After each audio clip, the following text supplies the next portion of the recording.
With the Lucky Land Slots, you can get lucky just about anywhere. This is your captain speaking. We've got clear runway and the weather's fine, but we're just going to circle up here a while and get lucky. No, nothing like that. It's just these cash prizes add up quick. So I suggest you sit back, keep your tray table upright, and start getting lucky.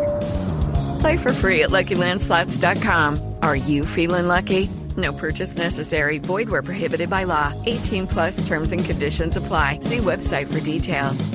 Hello, it is Ryan, and we could all use an extra bright spot in our day, couldn't we? Just to make up for things like sitting in traffic, doing the dishes, counting your steps, all the mundane stuff. That is why I'm such a big fan of Chumba Casino. Chumba Casino has all your favorite social casino-style games that you can play for free anytime, anywhere with daily bonuses. That should brighten your day a little. Actually, a lot. So sign up now at ChumbaCasino.com. That's ChumbaCasino.com. No purchase necessary. VGW Group. Void where prohibited by law. See terms and conditions. 18+.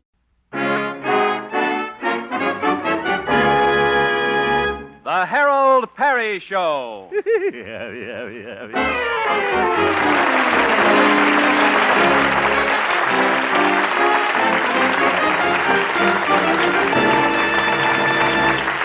And now, Harold Peary as Honest Harold the Homemaker.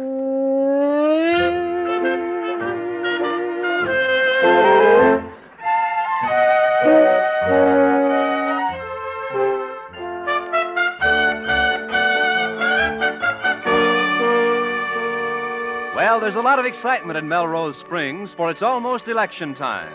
The talk of the town is, who will be the next mayor? So far, there are 2 candidates for the office. Honest Harold's boss, Stanley Peabody, manager of the local radio station, and Honest Harold himself, who has been drafted by his listeners. It's morning now, and we find the people's choice at home, shaving. Gosh, just can't believe it. I'm really running for mayor. Kind of scared, though. Never made a political speech in my life. Let's see. When they call on me, I'll say, "Thank you, Mr. Chairman. Ladies and gentlemen," where'd I put that shaving brush? Oh. Ladies and gentlemen. Well, I really know you too well to call you that. Oop, that doesn't sound right. Better start over here. Fellow citizens, first I'd like to explain to you why I'm running for office. There's a group in power now that has pocketed too much of your money. Now I want a chance. Oh. I better rehearse this. Now, let's see. If I'm elected, I promise to work to the best of my ability. And as for my opponents... suck the shaving brush in my mouth. Harold? Yes, Mother? Breakfast is almost ready. How do you want your eggs? Speaking of my opponent, Stanley Peabody, he's inefficient, incompetent, and his brains are... Scrambled? His brains are scrambled. Say. I think I'll keep that in. Yeah.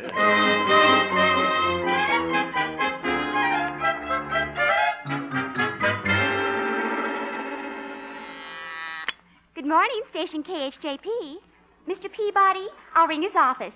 There you are. Good morning, Glory. Good morning, Mr. Mayor. What? Oh, well, I'm not mayor yet, Gloria. Well, you will be. I think you're just the kind of mayor we need. You're honest, a plain man of the people. Why, you're another Abraham Lincoln. No. He was taller.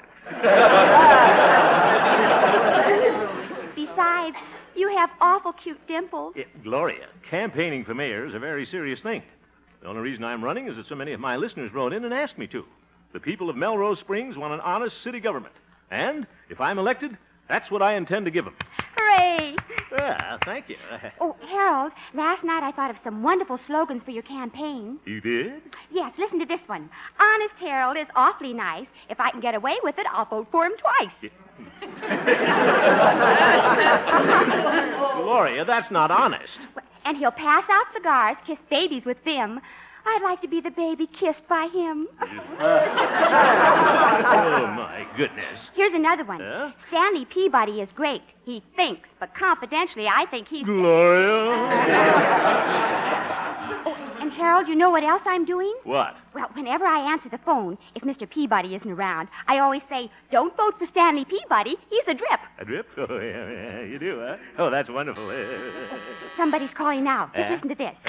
Hello, Station KHJP. Don't vote for Stanley Peabody. He's a... Who's this? Mr. Peabody. You must have the wrong number. Goodbye. Gee, I guess I'm an ex-PBX. Gloria, Yes, sir? if you don't stop that campaigning on the phone, I'm going to make a switch at the switchboard. Oh, brother. That's for And Hemp, yes, boss? I want a few words with you in my office. Kindly walk this way. Nobody could walk that way. Shut the door. Yes, sir. Not from the outside. Come in here. Hemp, are you still persisting in this idiotic idea of running against me for mayor? Well, yes. How ridiculous. Ha, ha, ha. Why, you have absolutely no experience, while I come from a political family. Oh? Why, before he came to America, my grandfather had a seat in the British Parliament. He did? And after he moved over here, he still kept his seat in England. Must have been an awful strain on his suspenders.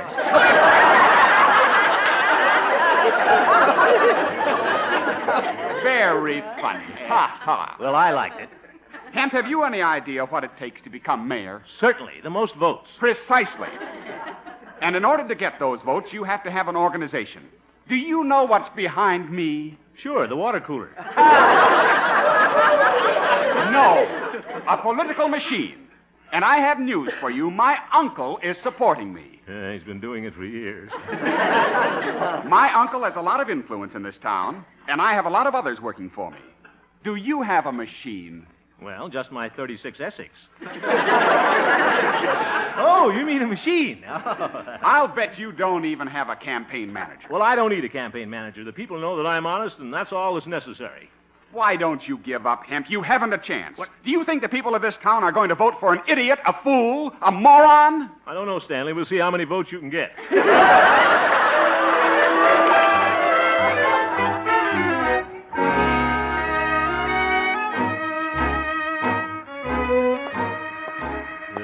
That Peabody. All that talk about a campaign manager. He's just trying to scare me out of running, that's all. I don't need any... What's that on the telephone pole? A poster with Peabody's picture. There's one on the next telephone pole, and the next one. What's that poster say? Vote for Stanley Peabody. Don't derail the train of progress with a jerk. Say, that's pretty clever. Ooh, he means me. I guess I do need a campaign manager. Well, maybe old Doc Yak Yak, the veterinarian, can suggest somebody. I'll go see him right away, as soon as I draw a mustache on Peabody's picture.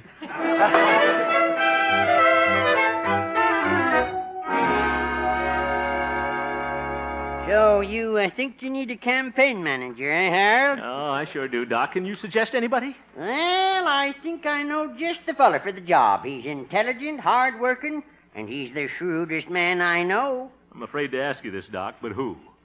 Me? No fooling. Doc, I appreciate your offer, but I think I'd better try to get somebody else. All right, Harold.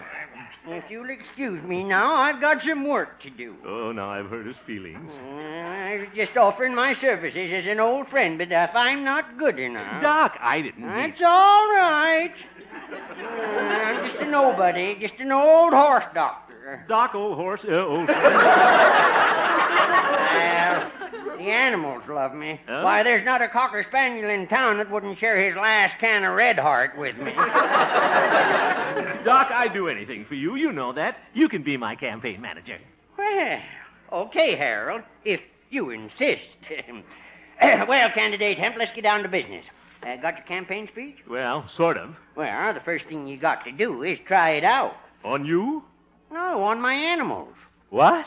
Best way to tell if your speech sounds sincere. The animals can spot a phony a mile away. But, Doc... Come on. I'll take you into your audience. Oh, Fred. What an audience. Quiet. Quiet, voters. Voters. All right, fellow citizens. I want to introduce our next mayor, Honest Harold Hemp. Now, Eloise, no heckling. All right, Harold, start your speech. And don't forget, be sincere. Sincere? This is ridiculous. Ladies and gentlemen. Doc, what's the matter with that baby goat? Well, she's hurt. You just said ladies and gentlemen, but you left out the kids. Ladies and gentlemen. Oh, and young goats. Never have I seen such intelligent faces.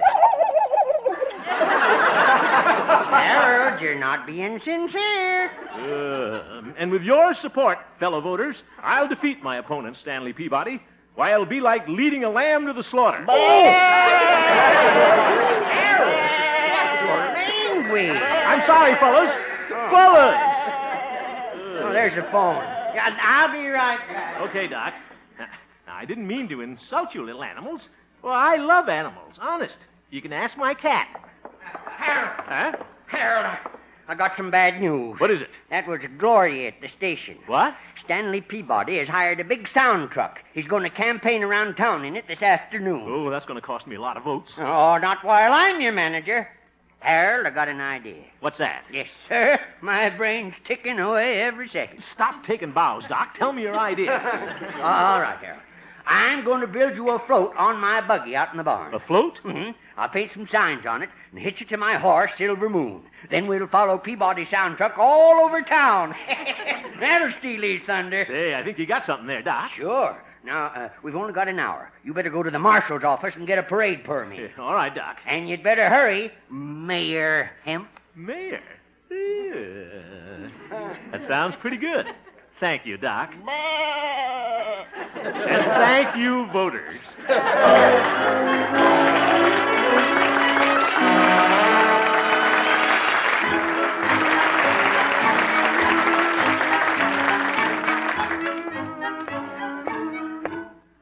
Better hurry. Parade starts in an hour. That Pete the marshal is so slow, it'll probably take him that long just to make out the permit. Oh, my goodness. Pete's old father, Cleet, is here today. He's slower than Pete. Cleet, I want you to do something for me right away. Now, just a minute, Harold. We've got a new system here. What? Take a number there, and I'll call you when it's your turn. Oh, all right. Now, take a seat over there. That's it. Now, what's your number? 65. Number 65!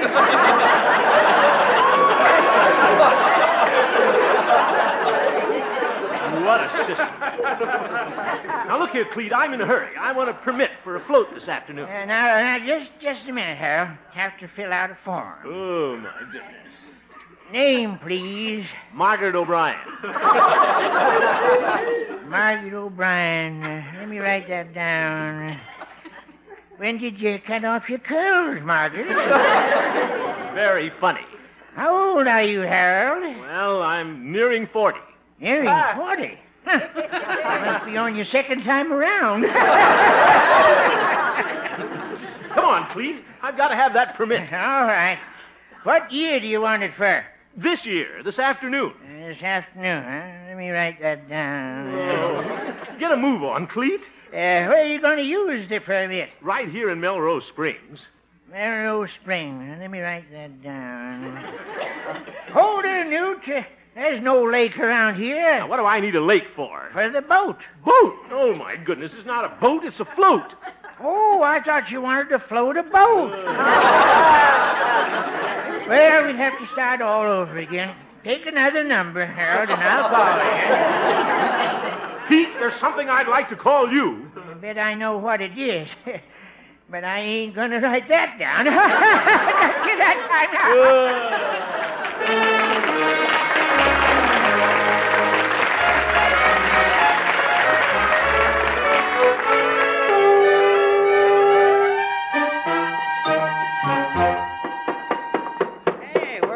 Harold? Oh, I had to play bingo with Cleet, but I finally got the permit. Oh, good, good. Well, the float's all finished. Ain't she a beaut? Yes, Doc, and we better hurry. But there's my master touch. That picture on the side there. Where? There. Miss Rheingold of 1950. She isn't running for mayor. No, but she looks better in a bathing suit than you do. Come on, Doc. Peabody's sound truck goes out any minute. And doesn't my horse, Silver Moon, look cute with that bow on her tail? Oh, brother. Doc, There goes Peabody's sound truck. Oh, okay. Let's get aboard. Hurry up. Oh, this'll fix Peabody, all right. Shrewdest thing you ever did, Harold, making me your campaign man. Yeah, all right, come on. All right, hold on, Harold. Here we go. Giddy up, Silver Moon. Come on, girl. Now what's the matter, Doc? I guess I built the float too wide. Won't go through the barn door. Oh, my goodness. Oh, jump for your life, Harold. The float's collapsing.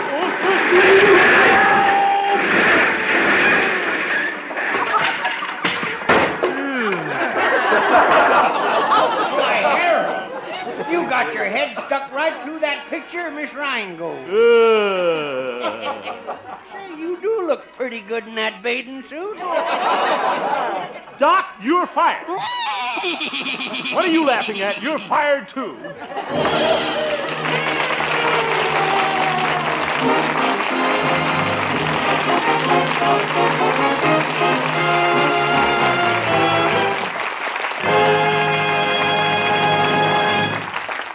We'll return for the second act of our story, Honest Harold, in just a moment. Are you interested in going into the perfume business? Then you won't want to miss Bing Crosby tonight when he tries his sales pitch on his guest, Claudette Colbert. Yes, be sure to join Bing Crosby and Claudette Colbert later tonight over most of these same stations. And by the way, listen for Harold Peary's important announcement at the end of our show. And now back to Honest Harold, the homemaker.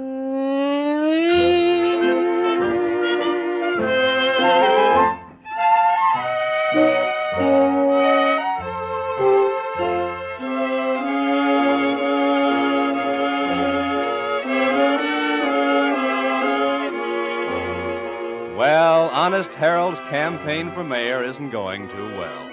He fell out with Doc Yancey, his campaign manager, when he fell out of the float. It's the following morning now. Our unhappy candidate is just eating breakfast when... Harold? What is it, Mother? Oh, look what's in the morning paper. Well, let me see. Stanley Peabody, candidate for mayor, will speak at the high school tonight. His subject will be, what is good city government? Show off. Oh, read the rest of it, Harold. Mr. Peabody challenges his opponent, Harold Hemp, to meet him there and speak on the same subject, if he dares. I suppose he thinks you're afraid to get up there and speak. Yeah, and he wouldn't dare say that if it wasn't true. Now, Harold, you're a fine public speaker. Why, remember the time in the 8th grade when you delivered that recitation, A Message to Garcia? Yes, Mother. The time I delivered the message, Garcia was gone. Mother, I can't do it. Oh, now, you mustn't be afraid, son. Now, why don't you sit down right now and write that speech? Mother, I don't know anything about city government. I thought I'd find out about that after I got elected. I know. You could go to the public library. They must have books on city government. Say, I'll bet they do. I'm down to the library right now. That's the spirit, my boy. Goodbye, Mother. Harold, as long as you're going to the library, you might as well return that book you've been reading. Oh, good idea. And here it is, too. The Bobbsey twins in Florida. Gee, I wonder where they'll go next.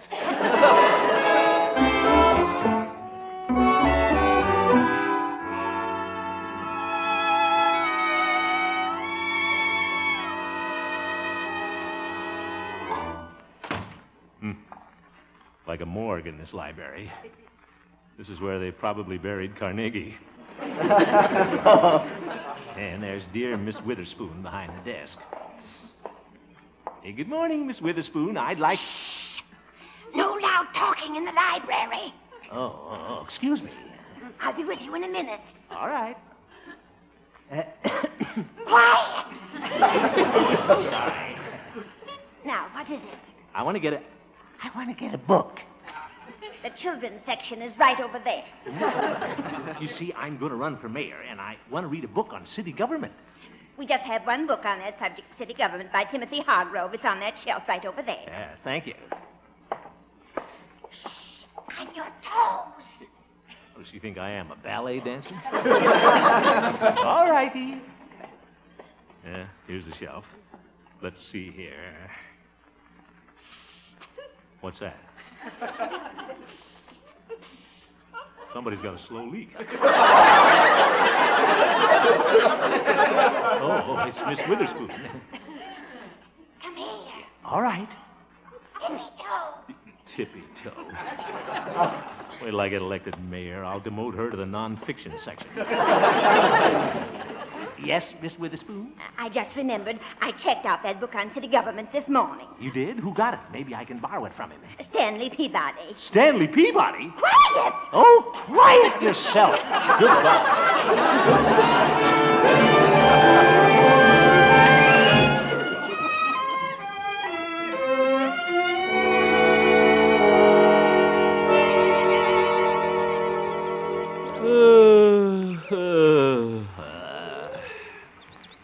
Well, I can't sit here in the park all day. What am I going to do?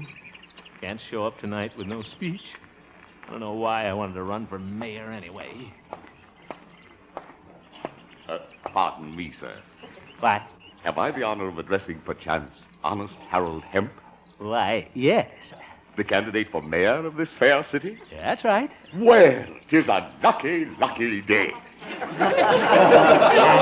I happened to be in this vicinity a few days, saw your photograph in the paper, and remarked to myself, I'd like to help that man get elected in the interests of good government. Well, thank you.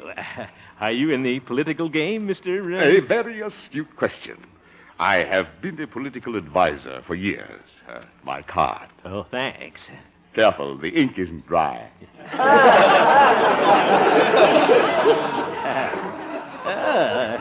J.P. Camroy, political consultant. Headquarters over Jimmy's pool room. Those are just temporary quarters. Oh, of course. Now, if there's any advice I could give your campaign manager... Well, I don't have one right now. You don't have a campaign manager. 'Tis a lucky, lucky day. It is? J.P. Camroy hereby tenders you his services as campaign manager in the interests of good government. But, Mr. Camroy... Now, my first official duty is to peruse your speech for tonight. We've got to look out for dangling participles. Oh, yeah. Well, you see, I haven't prepared my speech yet. You haven't prepared your speech? Yeah. Oh, 'tis a lucky, lucky day. By a quirk of fate, I just happen to have a speech with me that is suitable for the occasion. Oh? And I am going to let you have it in the interests of good government. Oh, well, thank you very much. The only cost to you will be a slight typing fee. Yeah, oh, well, I don't have much money on me, just $9.60. That is the typing fee. Well, what a coincidence. May I see the speech first? Certainly. Here it is. Let's see here. Ladies and gentlemen, we hold these truths to be self-evident, that all men are created equal. Say, this is pretty good. Where was I? Oh, that they are endowed with certain unalienable rights. And among those are life, liberty, and the pursuit of happiness. Wait a minute. This is the Declaration of Independence. You guessed it, and what a speech. Yeah, but this hasn't got anything to do with city government. Exactly. You let your opponent put the audience to sleep with the dry stuff, taxes, the budget. Then you give them the Declaration of Independence. You're in. I am? And look who wrote your speech. Yeah? Thomas Jefferson, Ben Franklin. Yeah? Where can you get writers like that for $9.70?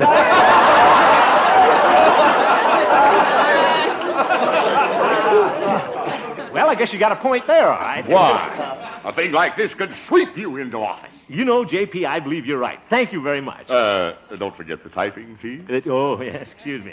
Here you are, $9.60. Thank you. 'Tis a lucky, lucky day. It sure is.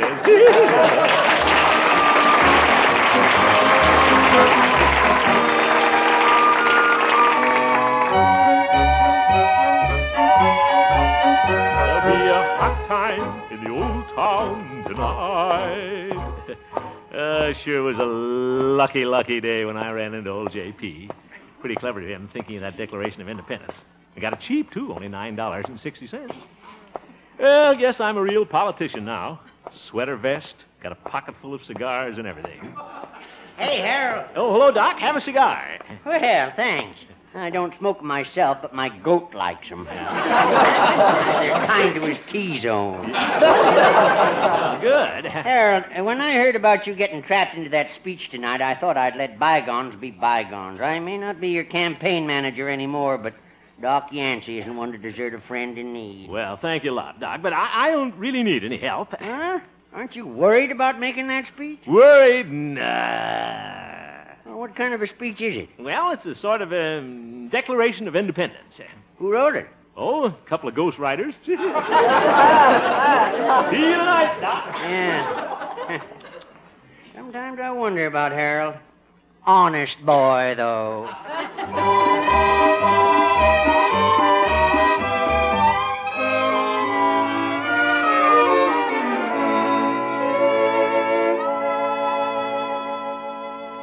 Oh, good afternoon, Harold. Oh, Gloria, have a cigar. I mean, how are you? Oh, fine.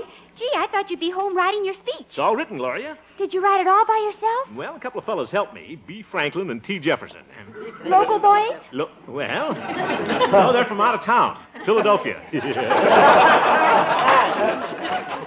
Hemp, what are you doing out here? Well, Peabody, old body, have a cigar. No, thank you. Huh? Can't stand a rope from Hemp, eh? So you're going to show up tonight, Hemp. Well, I'm warning you, you don't know what this is going to cost you. Sure I do. $9.60. What? Yeah, skip it, Stanley. Yes, sir, you're in for a big surprise. There'll be a hot time in the old town tonight, and you're going to be the one that's burning. Well,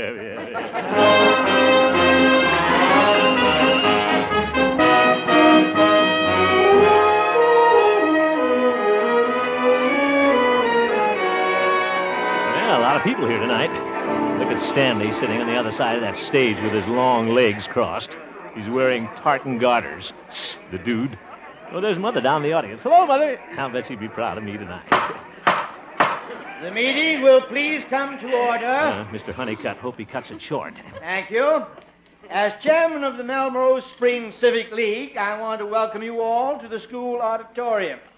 Tonight we're going to hear our two candidates for mayor speak on the subject of good city government. That's what he thinks. Incidentally, that reminds me of a little witticism. Oh, brother, he's going to tell one of his Rotary Club jokes. Here it is.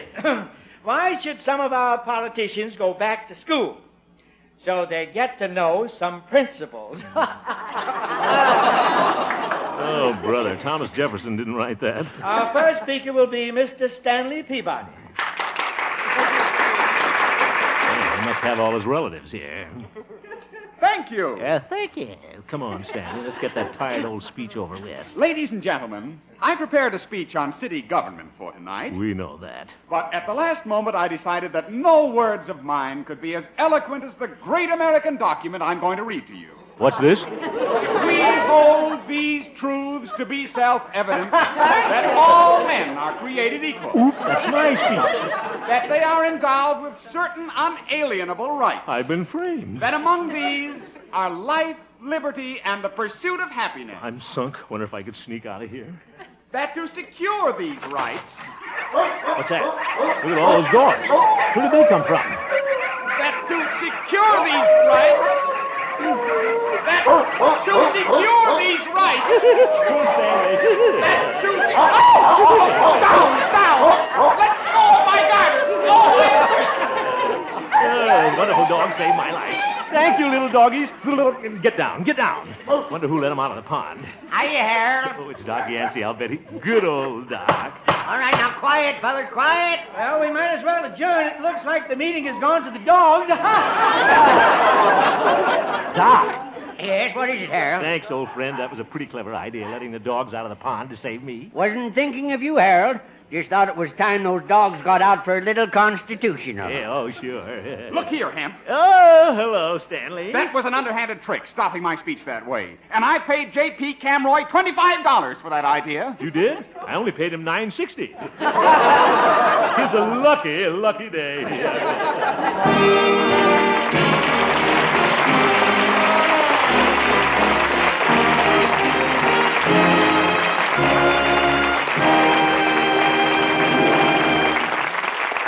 You have just heard the Harold Peary Show, Honest Harold, who returns in just a moment with an important announcement.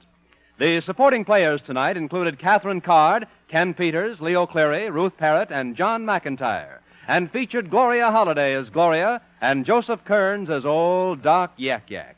Norman McDonald directed, and the music was composed and conducted by Jack Meakin. Honest Harold, created by Harold Peary, was written by Gene Stone, Jack Robinson, and Bill Danch. Now back to Harold Peary. Oh, that's me. Well, Bob, for the people who missed it, I'm hunting for a laughing lady, someone we can invite to appear on our show. Her laugh will enter her in the Honest Harold Laugh Contest, and it begins right in her hometown. So, ladies, if the Laugh Contest is being conducted in your city, please enter. And you may be here with us some Wednesday night.